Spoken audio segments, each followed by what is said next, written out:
Hi, my name's Mia. It's not my real name, but it's my name for Google website, internet, search engine crap, and it was my World of Warcraft name, so I'm used to being called Mia. Um, this is about my Lyme disease. I'll start with the first Lyme symptoms I had, even though I didn't know anything was wrong. 2 years ago, I got a spotted rash on my forearm, both of my forearms. I can't remember if it was one or both, but it just kept going away and coming back. And I thought it was pretty strange, and I showed my mom and a few of my friends how it would just go away and then would come back, and it didn't last long, and then it went away. And then sometime around then, I'm not sure if it was then or months later, I know I had a weird flu, like it was a really very, very bad flu, and then all of a sudden I was better. I was like, it was fast, but terrible flu. Okay, then I was fine until about 5 months ago. My shirts, or maybe 4 months ago, I'm really confused about time. My shirts started feeling like they were choking me like this. I had neck problems, but my shirts weren't choking me. I had a pinch in my spine, and I thought it was because I was, not sitting up straight in my computer chair or something similar to posture.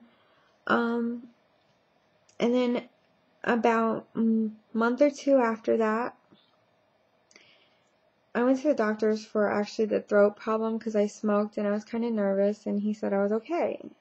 So a month or two after that, I got stomach cramps very bad, like very bad period cramps, every night for a month, and they were not so bad. I'd call an ambulance, but pretty bad. So I went to the doctor again after a while. I waited for my period to come and all kinds of stuff, and he said I should get my gallbladder tested. And I never went to the gallbladder to get it done at the hospital because I was too tired. I started getting really tired. I wouldn't get out. I would sleep like all the time, and then I wouldn't get. And then I slowly started to get out of bed for nothing. But I knew I was tired. So I was sick of being tired.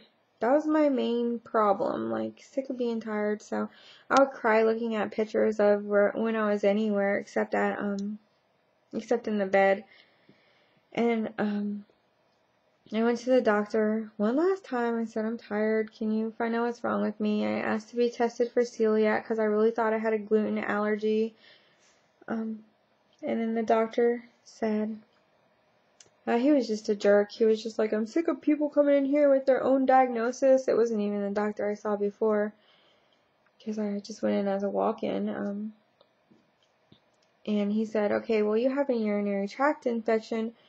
He tested me for celiac. He came back negative. He gave me Cipro for the urinary tract infection.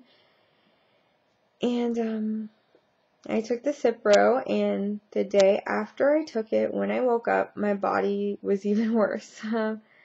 I all of a sudden didn't talk right, like how I'm talking now. Is not how I normally talk, but it was even worse than this, I think. I was very scared. Every day I fell asleep, I was amazed I was waking up, and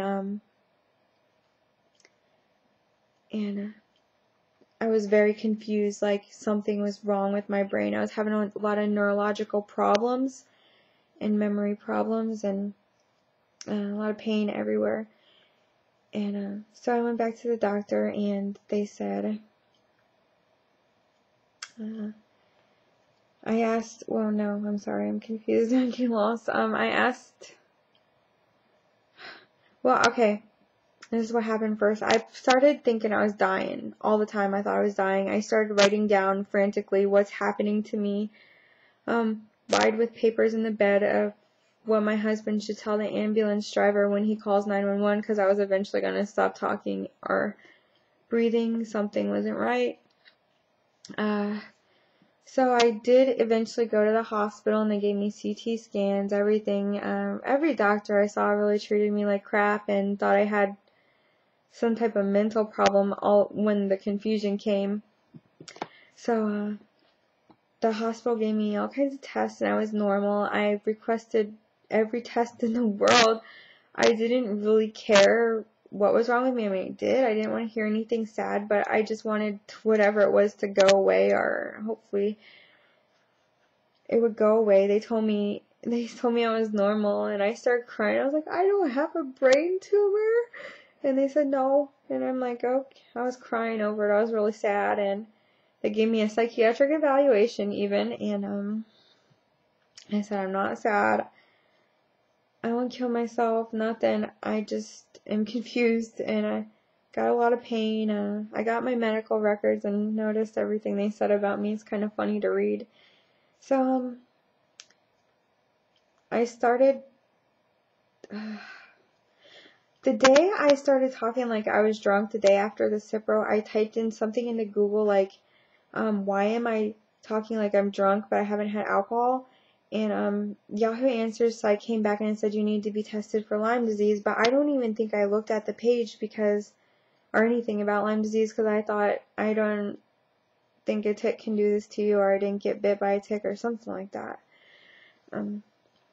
So when I did go to the hospital though, I did say, can you test me for Lyme disease? And they said, we don't do that test here, and they just treated me like crap the whole time I was there, in my opinion at least. So I did Lyme disease research. I went to my family's doctor and they said my Lyme disease test came back negative, but I wouldn't believe it. There's a few tests that should be done, and even my family doctor tried to hide it from me. I got the lab results and it said it should be done by follow-up tests. They never told me that. The nurse never called me back when I said, wait, I'm really confused. Can you help me? She never even called me back. Like, they basically stopped talking to me, even though I believe I went there 2 or 3 times in the past few months. Not like I was some type of bother or hypochondriac. And then I found a lot of people saying what happened to them when they got Lyme disease, and I told people my story, and they're like, that's exactly what happened to me. It's really hard. I have a lot of neurological problems. The only thing I ever had you could see with your eyes is when I accidentally herxed. The Cipro I took was causing a reaction. It was trying to kill the Lyme bacteria, and it caused a reaction in my body, and I had a scab on my head. It was like a thick, flaky rash, and then I picked it, and it was a little itchy. My body was releasing toxins at that point. I found an LLMD. He wants to see me on Wednesday, and I'm going to start antibiotic treatment.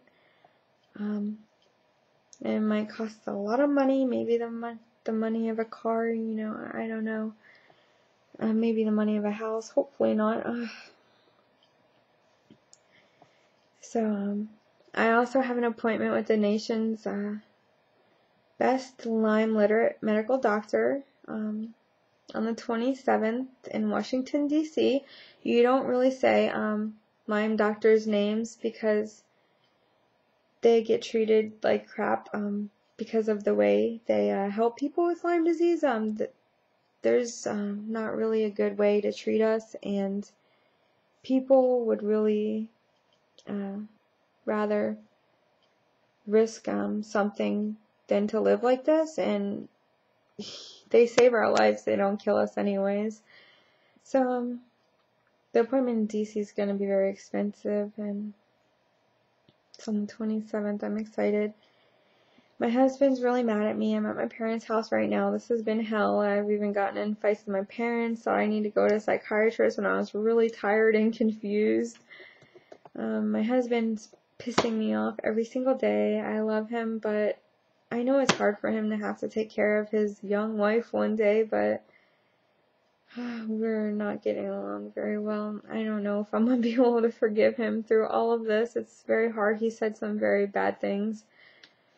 So, I live in Virginia. I walk through the grass, and I have Lyme disease.